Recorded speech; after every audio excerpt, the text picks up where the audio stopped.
The Jewish Story.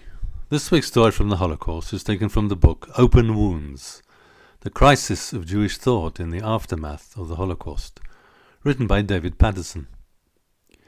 Many memoir writers recall the savage screams and shouts and curses that greeted them when they rolled into Birkenau. They also recall the silence that pervaded the antiworld, both in the ghettos and in the camps. Levi writes that when he arrived in Auschwitz, everything was as silent as an aquarium. There was movement, but it was the muffled movement of another world, where one had to be careful not to drown in the horror and silence. Yes, the shouting and screaming, brutal and inhuman, were there. But pervading all of it was the silence. Each time the Jewish thinker faces the Muslim, he faces the silence that swallows up thought. That is the problem for Jewish thought after Auschwitz. As we gaze upon the Muslim, nothing responds to us but this silence.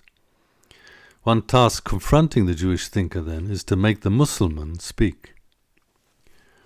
What constitutes this horrific silence of the Muslim? According to Levi, it is made of hunger. The Muslim, an incarnation of silence, is the incarnation of hunger. If the Muslim is the backbone of the camp, and hunger, says Levi, is its essence. His hunger is not the sensation of having missed a meal or feeling like a bite to eat. The hunger of the camp, of the lager, is no more the hunger between meals than is silence between words. Like the silence, the hunger is ubiquitous and definitive.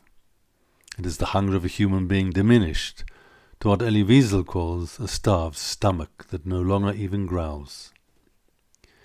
If, as Levinas insists, to recognize the other is to recognize a hunger, the silence of the lager is the silence of the radical non-recognition of the other human being.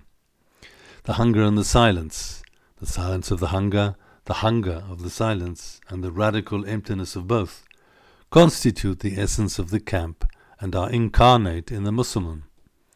That is why Fackenheim deems his silence a terrible silence, a silence that cannot be breached.